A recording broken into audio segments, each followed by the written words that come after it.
mais uma aula de ciência.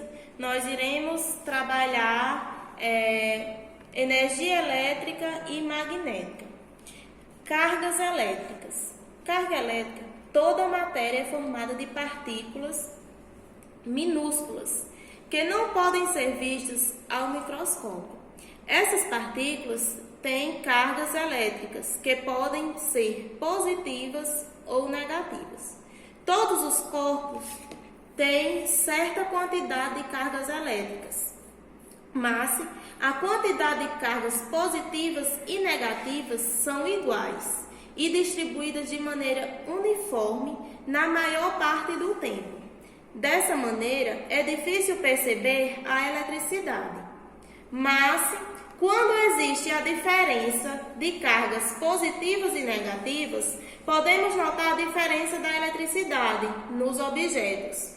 Como nós vemos o exemplo aí na página 22, que ao esfregarmos um balão com uma flanela, removemos as cargas elétricas. Isso deixa o balão eletrizado e passa a atrair os fios de cabelo.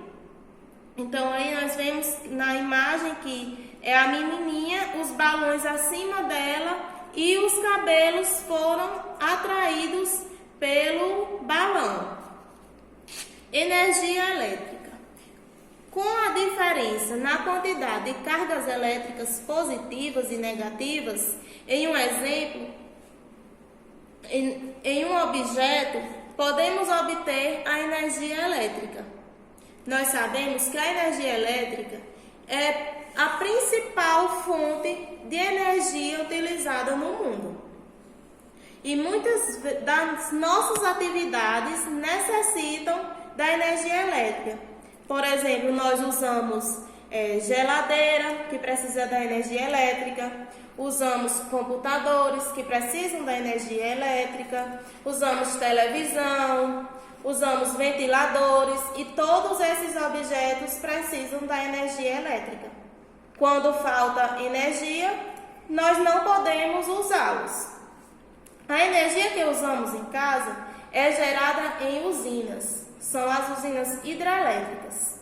As pilhas e baterias também são geradoras de energia, pois permitem utilizar equipamentos em locais que não têm energia elétrica. Por exemplo, nos controles de TV a gente usa pilhas. Em relógios também nós usamos pilhas. Não usamos a energia elétrica, usamos as pilhas. Nos celulares nós usamos o quê? As baterias.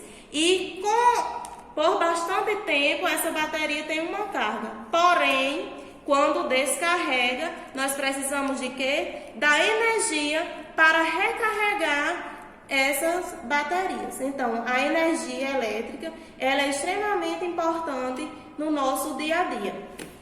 Então, vocês vão fazer o quê? Vão pegar o livro na página 22 e 23. Vocês vão reler o conteúdo, vão prestar atenção e vão responder as questões 1, 2. E na questão 2 tem as letras A e B. Então, vocês leem, respondem de acordo com o conteúdo apresentado. Boa atividade!